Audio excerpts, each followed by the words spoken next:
오늘은 그동안 우리가 말씀을 묵상했던 에베소서를 마무리하는 그러한 의미 있는 날입니다. 2021년 1월 첫 주부터 에베소서를 제가 시작을 해서 오늘 정확히 약 8개월 만에 에베소서를 마무리합니다. 저는 1월 첫 주에 제 생각에 작년 2020년에 기도하는 가운데 개인적으로 우리 교회적으로 2021년에는 하나님을 깊이 체험하고 하나님 앞에 찬양 돌리는 한 해가 되자. 그래서 에베소서를 준비했어요. 그래서 처음에는 에베소서 1장의 3절 이하의 12절부터 있는 내용을 통해 하나님이 우리에게 어떤 일을 행하셨는가를 알고 하나님을 찬양하자. 그래서 성부 하나님에 대한 찬양, 성자 예수님에 대한 찬양, 성령 하나님이 우리에게 무엇을 행하셨는지에 대한 찬양으로 1월 첫 주부터 셋째 주까지 올 한 해 우리가 하나님의 찬양하는 삶을 살자라는 것으로 말씀을 마무리하려고 했다가 때가 어려운 시대에 말씀을 묵상하면서 좀 더 힘든 시기에 하나님 말씀을 깊이 묵상하고 말씀에 집중해보자라고 시작해서 오늘까지 이르게 되었어요. 저에게는 주일 낮 설교에 에베소서를 강해 설교한다는 것에 있어서 개인적으로 좀 부담이 됐어요. 설교를 듣는 여러분은 어떠실지 잘 모르시겠지만 설교를 준비하는 설교자로서는 조금 힘든 어려운 작업이었어요. 제가 수요일이나 새벽에는 금요일에는 말씀을 본문 그대로 강해 설교를 하지만 주일낮 설교로 강해 설교를 하는 것에 대해서는 때로는 듣는 분들이 좀 지루해하지 않을까. 또 성경 본문이 계속되니까 읽고 혹여나 흥미가 반감되고 식상해하지 않을까 개인적으로 조심스러운 분이 좀 있었어요. 그러나 에베소서를 말씀을 계속 묵상하고 그리고 제 개인적으로 설교를 함으로 저는 은혜를 받았고 함께 말씀을 증거하고 또 말씀을 제가 준비하고 묵상하는 것이 매우 즐거운 일이었어요. 그래서 할 수 있으면 이 어렵고 힘든 시대에 우리가 무엇에 집중해야 하느냐, 저는 목사로서 하나님 말씀에 더욱 깊이 있게 묵상하고 집중하자라는 생각, 이란 확신, 지난 2년 동안 계속 제가 생각하면서 하는 것이 그런 마음이라 할 수 있으면 주일낮 예배 설교에도 성경 한 권을 계속해서 강해 설교로 말씀을 깊이 있게 묵상해 볼까라는 그러한 기도 가운데 있어요. 오늘 에베소서를 마지막으로 해서 설교가 에베소서 본문을 마칩니다. 우리 옛날에는 학교 다닐 때 책을 한 권 끝내면 책거리라고 해요. 책거리. 그러니까 책을 한 권 다 끝냈다. 그럼 다시 보지 않을 것 같죠. 근데 성경은요, 책거리가 될 수 없어요. 다시 읽고 묵상하면 또 새롭게 하나님이 은혜를 깨닫게 되는 거예요.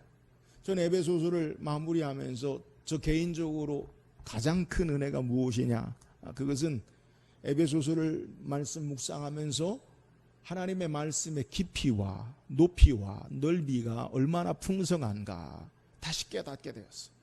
목사로서 에베소서 하면 대략적으로 누가 지은 에베소서를 기록했는가, 또 에베소서의 중심 주제가 무엇인가, 내용이 무엇인가, 여기에 대해서 이야기할 수 있어요. 어떻게 보면 말씀을 좀 안다라고 자만했는데 말씀을 묵상하면 묵상할수록 나의 모든 자만이 산산조각 나가지고 깨어지는 것을 제가 경험했어요. 그래서 다시 깨닫는 게 뭐냐, 에베소서를 마무리하면서 하나님의 말씀 앞에 겸손해야 되겠다. 우리가 신앙생활하면서 저와 여러분이 얼마나 피상적으로 하나님에 대해서, 하나님 말씀에 대해서 안다라고 생각하는지 몰라요. 저도 마찬가지. 그러니까 말씀을 나는 알아. 신앙의 삶, 하나님에 대해서 그거 알아. 근데 익숙함과 그리고 우리의 삶의 피상적인 삶이 우리가 아는 것이 아니다라는 것에 대해서 저는 말씀 묵상하면서 깨닫게 되었어요. 그래서 가장 큰 은혜는 말씀 앞에 겸손하자. 바라기는 우리 사랑하는 성화교 온 성도들도 하나님 말씀 앞에 겸손함으로 날마다 하나님께서 우리에게 주시는 새롭게 하시는 말씀의 깊이, 말씀의 비밀스러운 경험, 비경 깊이 묵상하며 말씀으로 깊이 들어가는 귀한 은혜가 있기를 주의 이름으로 축원합니다. 에베소서를 통해서 먼저 앞서 소개했지만 하나님이 어떤 분이신가? 바울은 이것을 소개해요. 그래서 성부 하나님, 성령 하나님, 성자 하나님의 찬양을 하죠. 하나님이 어떤 분이신가? 그 하나님이 우리에게 무엇을 행하셨는가라고 소개하고 또 나를 위해서 우리를 위해서 무엇을 하셨는가라는 것에 이어서 그러면 나는 누구인가? 에베소서는 바울이 우리에게 참 논리적으로 말씀하는데 하나님이 우리를 위해 무엇을 하셨는가? 하나님은 어떤 분이신가? 그러면 나는 누구인가? 우리 교회는 무엇인가? 누구인가를 우리에게 소개해. 에베소 2장에 허물과 죄로 죽었던 자들인데 하나님의 그리스도의 은혜에 의하여 믿음으로 구원받은 하나님의 자녀가 된 새롭게 된 새로운 자들이다. 그래서 바울은 우리에게 하나님 백성 예수 믿고 구원 얻은 자를 뭐라고 소개하느냐? 새 사람이라고 하죠. 그러니까 우리는 과거에 믿기 전에 옛사람의 모습과 전혀 다른 본질적으로 삶이 새롭게 된 자들이다. 이것을 우리가 기억해야 돼. 그래서 새 사람 된 자들이다.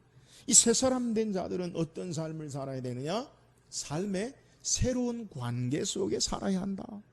새로운 관계, 가장 기초적인 가정의 남편과 아내로, 부모와 자녀로, 그리고 타인, 종과 주인, 타인에 대해서 어떤 관계의 삶을 살아야 하는가라는 것을 소개하고 이렇게 새로운 관계의 삶의 마지막 핵심은 악한 마귀, 사탄과 우리와 새로운 관계, 이것을 깨달아야 된다. 전에는 우리가 죄의 종로로 타고 육신의 욕심을 따라 사탄의 공중권세 잡은 자를 따라 사는 자들이었지만 이제는 악한 사탄을 대적하는 자, 영적인 전쟁을 하는 자들이다. 그래서 이 영적인 전쟁을 하기 위해서 우리는 어떤 삶을 살아야 되느냐? 영적인 무장을 해야 한다. 하나님의 전신갑주를 입고 그리고 우리가 지난주에 말씀 묵상한 대로 그 전신갑주 위에 하나님 앞에 깨어서 기도하는 삶을 살아야 한다라는 것으로 마무리해요. 그러니까 바울은 에베소서를 통해 하나님이 어떤 분이시냐? 우리를 위해 무엇을 하셨느냐? 그럼 나는 누구인가? 우리 교회는 교회로 부르심을 받은 우리는 어떤 자들인가? 예수 그리스도가 주인 되시는 주의 나라를 이루는 자들로. 그럼 우리는 어떤 삶을 살아야 하느냐? 여기에 대해서 소개하고 이제 마지막 오늘 우리가 읽은 본문의 내용은 에베소 교회 성도들에게 마지막 인사를 통해서 마무리해요. 오늘 우리가 읽은 21절 22절은 바울이 자신을 대신해서 두기고라는 바울의 제자, 믿음의 지도자 일꾼을 보내는 것을 소개하고 23절에서 24절은 마지막 축복의 인사로 우리에게 마무리해요. 오늘 말씀을 통해서 바울과 함께한 두기고의 신앙 그리고 바울이 인사하는 축복을 살피고 오늘 말씀을 묵상하기를 원해요. 그러면 먼저 두기고, 바울이 소개한 두기고에 대해서 우리가 말씀 좀 생각해 볼 필요가 있어요. 오늘 21절, 22절 한번 읽어봅시다. 시작. 나의 사정 곧 내가 무엇을 하는지 너희에게도 알리려 하노니 사랑을 받은 형제요 주 안에서 진실한 일꾼인 두기고가 모든 일을 너희에게 알리리라. 우리 사정을 알리고 또 너희 마음을 위로하기 위하여 내가 특별히 그를 너희에게 보내었노라. 자, 바울은 에베소서를 마무리하면서 에베소 교회 성도들에게 자신의 사정, 자신의 상황, 그리고 내가 앞으로 무엇을 하려는가, 바울이 어떤 계획이 있는가에 대해서 특별히 바울을 대신해서 두기고를 보낸다라고 말하고 있어요. 바울에 대해서 가장 잘 설명하고 바울을 대신해서 어떤 계획이 있다라는 것에 대해서 두기고가 말해줄 것이다 라고 두기고를 특별한 사람으로 보내는 거예요. 에베소 교회 성도들은 바울이 로마 감옥에 투옥되었을 때에 깊은 절망과 걱정이 있었어요. 바울의 안위 그리고 복음 사역이 제한되는 것에 대해서 그들의 앞날에 대해서 바울과 연결해서 우리는 어떻게 될까라는 두려움이 그들에게 있었던 거예요. 이런 모습 가운데 바울은 자신의 안위와 계획과 그리고 상황 형편을 두기고를 통해서 전달하고 그리고 앞으로 어떤 삶을 살아야 하는가라는 것에 대해서 두기고를 통해 말한다라는 것을 우리에게 소개하는 거예요. 그렇다면 왜 바울이 많은 사람들 가운데 두기고를 특별히 에베소 교회에 보냈을까요? 우리는 두기고, 투키코스라고 하는데 이 두기고는 어떤 사람인가에 대해서 우리가 말씀을 좀 생각해 볼 필요가 있어요.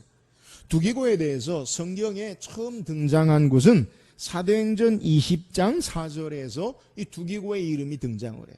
사도행전 20장 4절에 보니까 아시아까지 함께 가는 자와 베레의 사람 브로의 아들 소바다와 데살로니가 사람 아리스다고와 쇠군도와 더베 사람 가이오와 및 디모데와 아시아 사람 두기고와 두로비모라. 자, 사도행전 20장의 내용은 무엇이냐면 바울이 이제 1차, 2차, 3차 선교를 마무리하고 예루살렘 교회의 구제를 위해서 이 아시아 지역 1차, 2차, 3차의 선교지에서 헌금을 거두어서 예루살렘 교회를 돕기 위해서 예루살렘 교회로 올라가는 거예요. 근데 이 예루살렘 교회로 올라가는 가운데 바울 혼자 가지 아니하고 여러 지역에 있는 교회 지도자들과 함께 그 물질을 가지고 예루살렘 교회를 돕기 위해서 올라가요. 근데 예루살렘에 바울이 올라가면 어떤 일을 당합니까?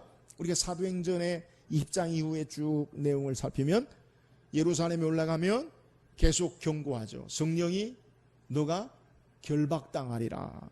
또 빌립 집사의 딸들도 예언하죠. 예루살렘에 올라가면 결박당하고 어려운 일을 당한다. 근데 바울은 그 개의치 않아요. 나의 달려갈 길과 주 예수께 받은 사명 하나님의 복음의 사역을 마치라면 내 생명을 조금도 아끼지 아니하노라. 에베소 교회 장로들과 작별 인사를 하죠. 그리고 예루살렘에 올라가요. 그 예루살렘에 올라가서 어떻게 됐어요? 유대인들에 의해서 그가 모함을 당하죠. 성전에서 불결한 일을 행하는 자라. 그래서 40인의 결사대를 통해 바울을 죽이려고 해요. 바울이 어떻게 됩니까? 그때 로마 군대에 의해서 투옥당해요. 그러니까 바울이 예루살렘에 올라가서 결정적으로 그가 당한 것이 뭐냐? 로마 감옥에 그가 이르기까지 예루살렘에서 그가 붙잡히고 가이사랴에서 4년을 기다리고 다시 로마 감옥에까지 올라가요. 근데 마지막 작별 인사를 한 곳이 어디냐? 에베소 교회 장로들과 작별 인사를 해요. 걱정을 했어요. 바울이 예루살렘에 올라가면 고난을 당할 것이다. 결박을 당할 것이다. 어려움을 당할 것이다. 근데 그 걱정한 그대로 성령께서 그들에게 보여주신 그대로 그들이 걱정한 그대로 바울은 이제 투옥대에서 죄수 아닌 죄수의 신분으로 4년 동안 미결수로 가이사랴 유대의 가이사랴에 있다가 로마에까지 가서 감옥에 투옥되어지는 어려운 그러한 모습을 소개하는 거예요. 그러니까 그때 처음 예루살렘에 올라갔던 그 함께 교회 지도자들과 함께 했던 그 사람 가운데 두기고라는 사람을 성경이 처음 우리에게 소개하고 있어요. 그래서 이 두기고 여러 지역 교회 지도자들과 함께하는 모습을 소개하는데 아시아 교회 지도자 그 가운데 성경학자들은 이 두기고가 에베소 교회 출신이었다라고 그렇게 이야기하기도 하고 어떤 성경학자들은 복음서에 예수님이 70인 제자를 보낼 때 70인의 제자 가운데 한 사람이었다라고 말하기도 해. 근데 정확한 것은 알 수 없어요.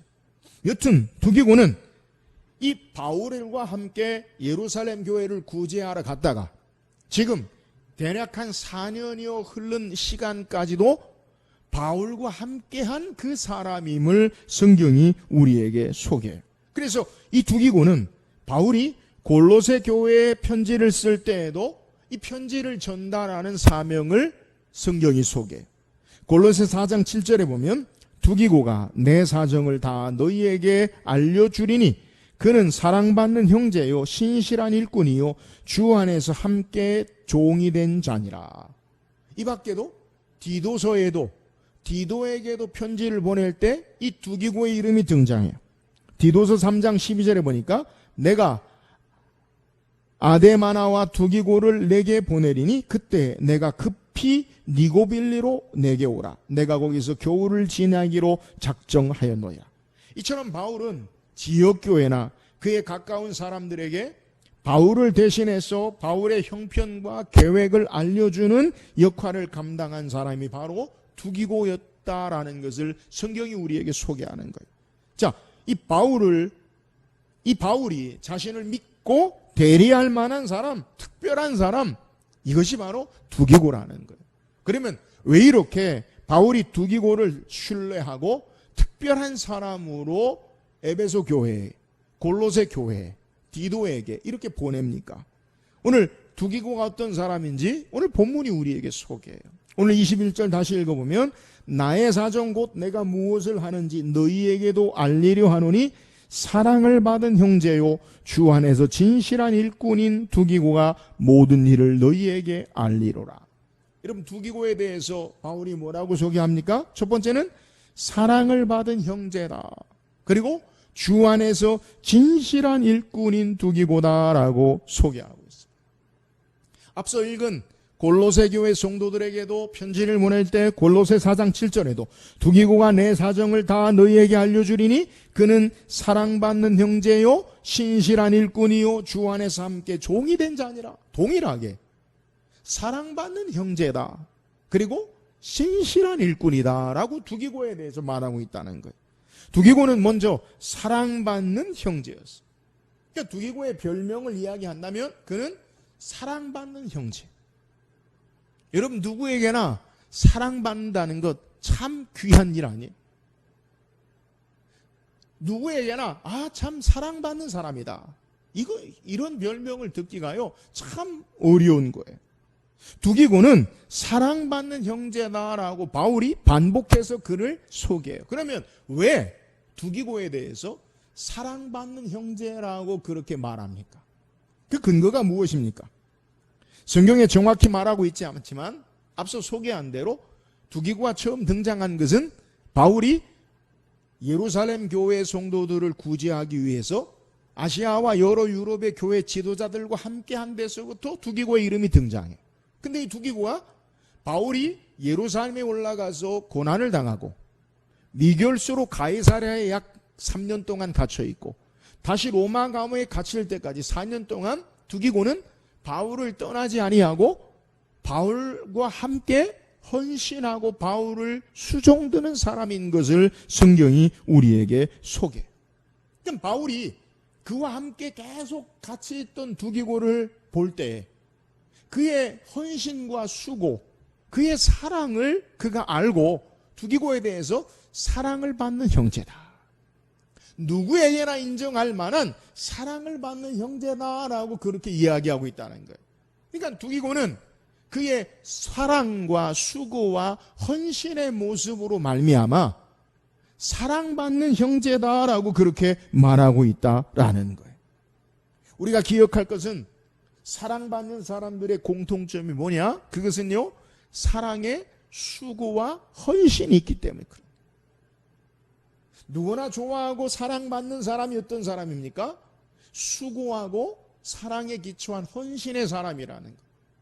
바울은 데살로니가 교회 성도들에게 편지를 보낼 때 데살로니가전서 1장 3절에 너희 믿음의 역사와 사랑의 수고와 우리 주 예수 그리스도에 대한 소망의 인내를 우리 하나님 아버지 앞에서 끊임없이 기억하노니. 여러분 우리에게 사랑이라고 하는 것은 그냥 말로만 되어지는 사랑, 우리의 머릿속이나 마음속에 있는 관념적인 사랑이 아니라 그 사랑은요 수고가 따르는 것, 이것이 사랑이다라는 것을 우리에게 소개해요.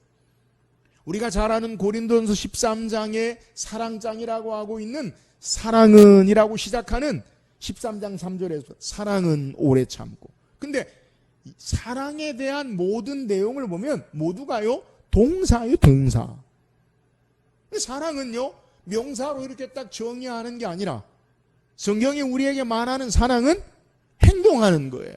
그 행동이 어떤 행동이냐? 수고와 헌신의 모습이 있다는 거예요. 두기고는 바울과 함께 예루살렘 교회에 올라가서 바울이 여러 가지 고난을 당해요. 어려움을 당해요. 감옥에 갇혀요. 근데 그를 떠나지 않아요. 여러분, 우리가 세상 가운데 사람이, 내가 잘 될 때는 사람이 함께 하지만 내가 안 되고 힘들 때는 사람이 다 떠나잖아요. 어려울 때 함께하는 사람이 진짜죠. 여러분, 우리의 삶이 고난당할 때 함께 해주는 사람이 진짜잖아요. 근데 이 두기고는 어떤 사람이냐? 바울이 그렇게 고난을 당하고 어려움을 당하고 그의 투옥되고 감옥에 갇혀있는 그 삶의 모습에도 사랑의 수고를 아끼지 아니하므로 사랑받는 형제라는 별명을 가지게 된 것을 우리에게 소개하는 거예요. 사랑 여러분, 오늘 저와 여러분은 어떤 신앙의 삶을 삽니까? 우리는 입술로 우리가 예수 믿고 구원받은 자들로 가장 많이 사랑하는 것이, 가장 많이 사용하는 단어가 뭐냐면 사랑한다는 거, 사랑한다는 거. 그잖아요. 우리는 주님의 사랑을 알고 사랑합니다. 근데 그 사랑이 어떤 사랑이냐는 거예요. 오늘 두기고처럼 사랑의 수고, 사랑의 헌신으로 정말 우리의 별명도 주님의 사랑처럼 사랑받는 형제, 사랑하는 신앙의 삶을 사는 사랑의 수고가 있는 귀한 은혜가 있기를 주의 이름으로 축원합니다. 또한 두기고는 주 안에서 진실한 일꾼이다라는 것을 우리에게 소개. 앞서 소개한 대로 골로새서에도 동일하게 신실한 일꾼이다. 그러니까 바울이 두기고에 대해서 공통적으로 에베소 교회 성도들에게 소개할 때도 골로새 교회 성도들에게도 소개할 때도 공통적으로 소개하는 것은 사랑받는 형제다. 또 하나는 진실한 일꾼이다. 신실한 일꾼이라는 거예요. 여러분, 진실한 신실한 일꾼이 바로 두기고라는 거예요. 여러분, 여기서 말하는 진실한이라는 의미가 뭐냐? 헬라어로 피스토스라는 말인데 믿음이라는 말과 같은 단어예요. 믿을 만한, 신뢰할 만한, 성실한, 충실한, 신실한이라는 말이에요. 그러니까 바울은 에베소 교회 성도들에게 바울을 대신해서 믿을 만한 사람, 신실한 사람, 두기고를 보낸다는 것. 또 자신의 상황을 설명하도록 맡기고 그리고 충분히 신뢰할 만한 사람, 바울을 대신해서 대리해서 충분히 무엇을 하는지, 어떤 계획이 있는지, 어떤 상황이 있는지 바울처럼 이야기해 줄 수 있는 믿을 만한 사람, 이것이 바로 두기고라는 거예요. 그래서 디도에게도 사람에게도 두기고를 보내는 것을 우리에게 소개하고 있어요. 한마디로 두기고는 바울이 그의 모든 것을 믿고 맡길 수 있는 사람, 이것이 바로 두기고예요. 이것을 진실한 일꾼, 신실한 일꾼, 이것으로 바울이 우리에게 소개하고 있다는 거예요. 여러분, 예수 믿고 구원받은 자들의 특징이 무엇이 되어야 합니까? 바로 진실한, 신실한, 믿을 만한 사람이 돼야 돼요. 우리가 전에 적어도 우리 한국에 130여 년 전에 초대교회, 우리나라의 교회에서 예수 믿는 사람들은 진실한 사람이다, 이런 별명이 있었어요. 그잖아요? 예수 믿으면 그래도 믿을 만한 사람이다. 교회 다니니까, 예수 믿으니까 믿을 만하다라고 그렇게 우리가 들었다고요. 근데 오늘 2021년 현실이 어떻습니까? 교회 다니는 사람, 예수 믿는 사람, 믿을 만한 사람이라고 세상 사람들이 부릅니까? 정말 창피하지만 우리는 교회 다니고 예수 믿는 것에 대해서 떳떳하게 자랑하지 못하고 어떻게 보면 창피한 것을 많이 겪는 것, 이것이 오늘 우리의 현실이지 않아요? 여러분, 두기고는 진실한, 믿을 만한 신실한 사람. 왜요? 하나님을 경외하고 예배하는 자는, 하나님을 참되게 신앙하는 자는 하나님의 성실하심, 신실하심을 따라 우리의 삶이 살아야 돼. 오늘 예수님이 우리를 세상 가운데 어떤 자로 부르셨습니까? 마태복음 28장 19절 20절을 보면 너희는 가서 모든 민족으로 제자를 삼아. 우리를요, 예수 믿는 자들을 제자로 삼아. 여기 제자가 뭡니까? 제자는 선생님의 가르침과 선생님의 본을 따라 행하는 자가 제자예요. 그러면 예수님의 제자로 우리는 예수님의 제자의 신실한 믿을 만한 제자로 이 땅의 삶을 사느냐, 이것이 저와 여러분의 기도 제목이고 숙제예요. 두기고처럼 진실한 신실한 믿음의 일꾼이 되어야 하는 것, 이것을 우리에게 도전하고 있는 거예요. 사랑 여러분, 간절히 바라기는 저와 여러분도 두기고처럼 진실한 신실한 일꾼이 될 수 있기를 주의 이름으로 축원합니다. 세상적으로 좀 우리가 세상에 말하는 능력 있는 삶은 살지 못한다 할지라도 적어도 예수 그리스도를 예배하고 경외하고 신앙하는 삶이란 것은 주님이 우리를 믿고 맡길 만한 일꾼으로 신실한 진실한 일꾼이 되어야 된다는 거예요. 사랑 여러분, 우리는 제자로서 주님이 우리를 신뢰하고 이 땅에 세상에 보냈어요. 주님이 우리를 믿고 하나님의 자녀로 삼으셨어요.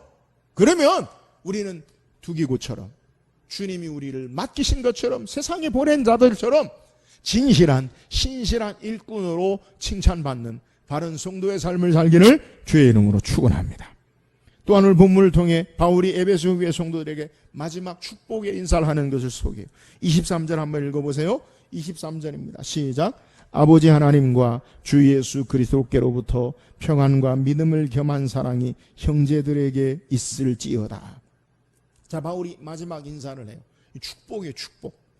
우리말 성경에는 아버지 하나님과 주 예수 그리스도께로부터 평안과 믿음을 경험한 사람이 형제들에게 있을지어다 라고 하는데, 원래 본문의 의미를, 원문의 의미를 보면 평안이 있을지어다.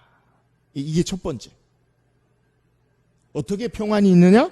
아버지 하나님과 주 예수 그리스도로부터 평안과 믿음을 경험한 사랑이 형제들에게 있어. 첫 번째는 평안이 있을지어다. 또 믿음을 겸한 사랑이 있을지어다. 이거예요. 첫 번째는 바울이 우리를 축복하는데 평안이 있을지어다. 우리의 삶에, 성도의 삶에 하나님의 거룩한 백성에게 주시는 은혜와 축복이 무엇인지 아십니까? 첫 번째는요, 평안이. 여러분, 우리가 신앙생활하면서 우리에게 주시는 첫 번째 축복이 뭐냐? 그것은 평안이, 평강. 여러분 기억하세요? 우리에게 참된 평안은 오늘 바울이 소개한 대로 아버지 하나님과 주 예수 그리스도께로부터 너희에게 평안이 있을지어다. 어디로부터 참된 평안이 와요? 하나님 아버지와 주 예수 그리스도께로부터 참된 평안이 있다는 것. 여러분, 참된 평안은 하나님 아버지와 주 예수 그리스도께로부터 임하는 줄 믿으시기를 주의 이름으로 축원합니다. 왜 하나님 아버지와 주 예수 그리스도께로부터 우리에게 참된 평안이 주어집니까? 여러분, 하나님과의 평안. 어떻게 우리에게 하나님과의 참된 평안이 있습니까? 예수 그리스도께서 우리와 하나님 사이에 막힌 담을 십자가로 허무시고 죄를 대신하시고 지심으로 하나님께 나아가는 평안의 길을 여심으로 우리가 하나님 아버지와 평안의 길을 누릴 수 있는 것. 하나님과 회복된 관계만이 참된 평안을 누리는 것. 오늘 예수 그리스도로 말미암아 하나님과 참된 회복된 평안, 이것이 바로 예수 믿고 구원받은 자들에게 주시는 참된 축복임을 믿으시기를 주의 이름으로 축원합니다. 그러므로 이 평안을요, 잃어버리지 말아야 돼. 이 말이 무슨 말이냐? 하나님과의 바른 관계, 예수 그리스도의 대속의 은혜로 말미암은 하나님과의 바른 평안의 관계, 이것이 우리에게 늘 있을지어다. 이게 축복이라는. 하나님은 이 땅에 우리의 삶을 어떤 삶을 살기를 원하시느냐? 행복한 삶을 사는 것이 아니라 축복의 삶을 살기를 원하세요. 목사님, 그게 무슨 말이에요? 영어로 행복이 뭡니까? 행복, 해피니스, 행복. 근데 이 행복은 어디서 오냐? 해픈, 어떤 사건으로부터 와요. 그러니까 내 주어진 삶의 환경이나 내가 원하는 것이 이루어지면 행복하다 느껴요. 소소한 행복부터, 작은 행복부터. 여러분, 맛있는 음식을 먹으면서 행복하다. 이거 어떤 상황이나 조건으로부터 행복이 주어진다는 거예요. 근데 축복은요, 어떤 상황이나 조건으로부터 주어지는 것이 아니라 하나님께로부터 우리에게 임하는 것, 이것이 축복임을 믿으시기를 주의 이름으로 축원합니다. 그러므로 성도는요, 행복한 삶이 아니라 축복의 삶을 살아요. 내가 행복하다, 내가 기쁘다, 내가 좋다가 아니라 하나님께로 축복의 삶을 사는 삶. 이게 성도의 바른 삶이에요. 여러분, 그 축복은 하나님이 바른 관계, 하나님과의 바른 관계, 평안으로부터 우리에게 임한다라는 거예요. 사랑하는 여러분, 세상이 주지 않는, 세상에서 맛볼 수 없는 하나님께로부터 참된 평안을 누리시고 하나님과의 바른 관계, 예수 그리스도의 대속의 은혜 앞에 참된 평안을 누리며 신앙하는 저와 여러분 되기를 주의 이름으로 축원합니다. 또한 믿음을 겸한 사랑이 너희에게 있을지어다. 바울이 축복하는 거예요. 우리에게 믿음을 겸한 사랑이 있을지어다. 그냥 너희에게 사랑이 있을지어다라고 말하지 않아요. 믿음을 겸한 사랑이 있을지어다라고 우리에게 소개. 여러분, 믿음을 겸한 사랑이 뭡니까? 믿음과 함께한 사랑. 이게 더 정확한 번역이. 믿음과 함께한 사랑. 그냥 일반적인 사랑이 아니라 믿음과 함께하는 사랑임을 우리에게 소개. 믿음으로 주시는 사랑, 이것을 이야기해. 세상 방식의 일반적인 사랑과 구별됨을 우리에게 소개하는, 하나님 아버지와 예수 그리스도를 믿음으로 말미암는 그 사랑을 가지고 있어야 하는 것, 이게 축복이라는 거예요. 하나님 아버지가 우리를 얼마나 사랑하시는지, 독생성자 예수 그리스도를 십자가에 죽이시기까지 자신을 기꺼이 내어주신 사랑, 아들을 아끼지 아니하시고 우리에게 모든 것을 다 내어주신 사랑, 그 믿음과 사랑이 우리에게 있고 이 사랑이 흔들리지 아니하고 이 사랑에 변함없는 사랑의 삶을 사는 것, 이것이 바로 축복이라는 것. 여러분, 인생을 가치 있고 의미 있고 살만한 삶의 모습에 우리가 꼭 있어야 할 게 뭡니까? 사랑이잖아요. 그잖아요.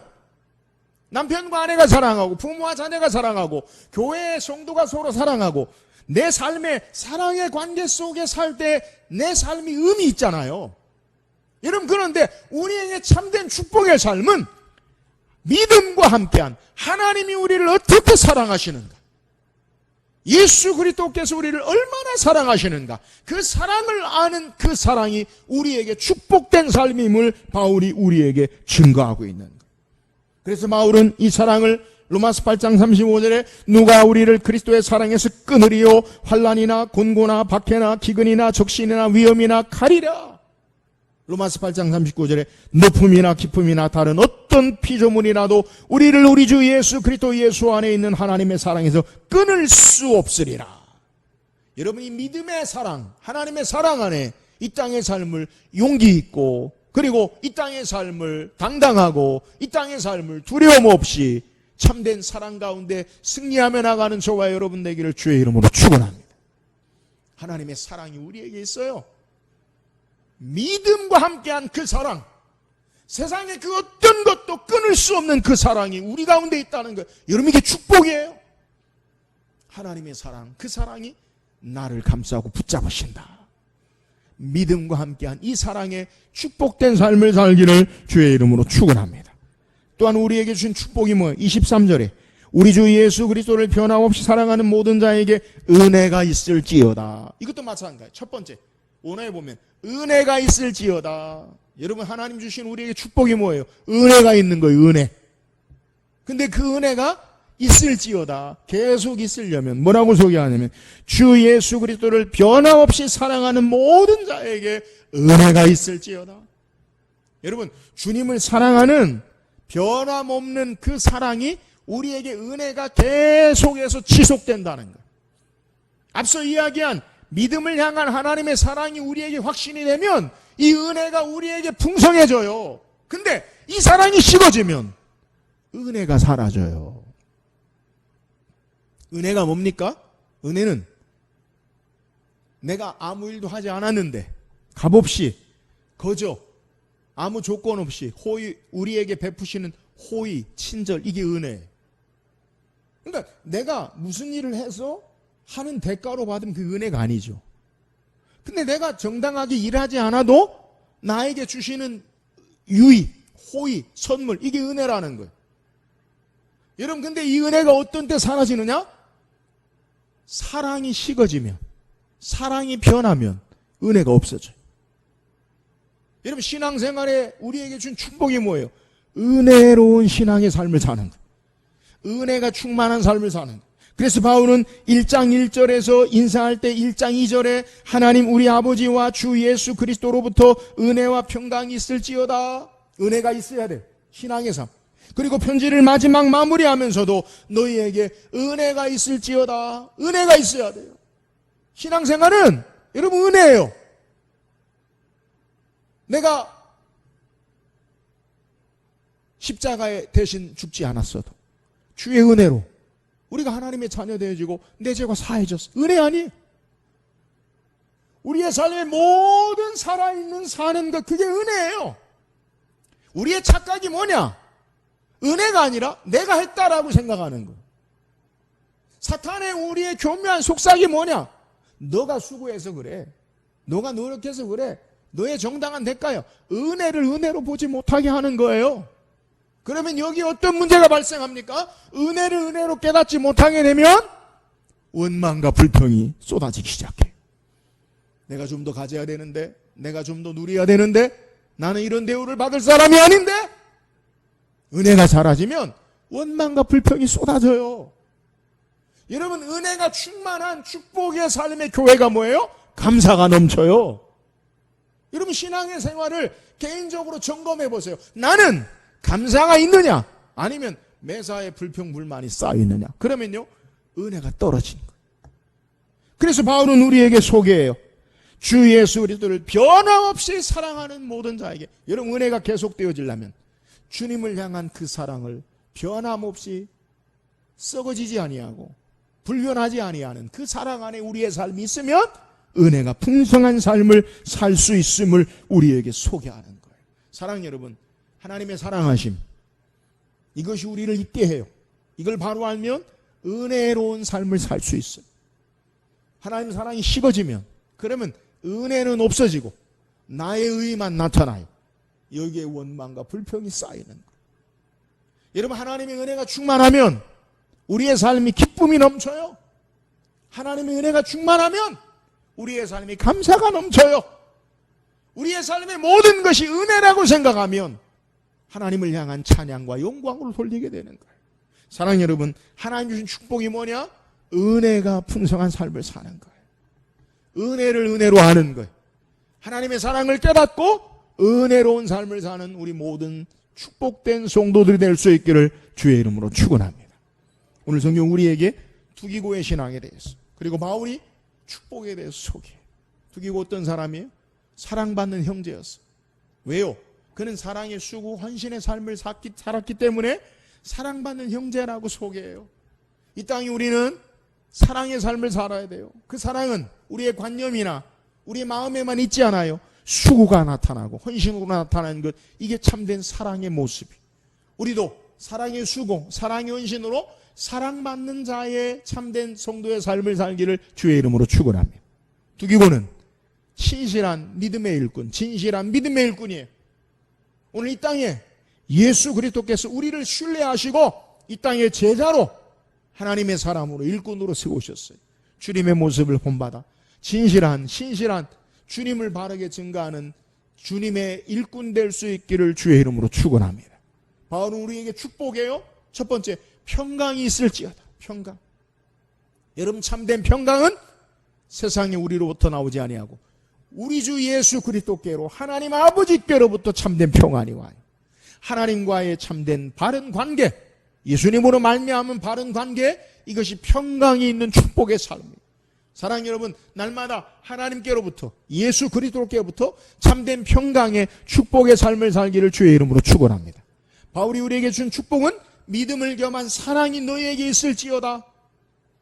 주님이 우리를 얼마나 사랑하시는지, 어떻게 사랑하셨는지, 하나님이 우리를 어떻게 사랑하셨는지를 바로 아는 그 믿음을 겸한 사랑이 이 땅의 삶을 용기 있게 하고 살만하게 해요. 오늘 하나님이 끊을 수 없는, 그리스도의 끊을 수 없는 다른 어떤 것으로부터 우리를 제하지 않는 그 사랑 가운데 삶이 있음을 알고 축복된 삶을 살기를 주의 이름으로 축원합니다. 바울이 우리에게 축복하는 게 뭐예요? 은혜가 있을지어다. 어떻게 해요? 주 예수 그리스도를 변함없이 사랑하는 자에게. 오늘 주님을 사랑하고 그 은혜로 말미암아 우리의 모든 삶이 은혜로 되어진 것을 알고 감사와 찬양의 삶을 사는 축복된 삶을 사는 우리 모든 성도 되기를 주의 이름으로 축원합니다.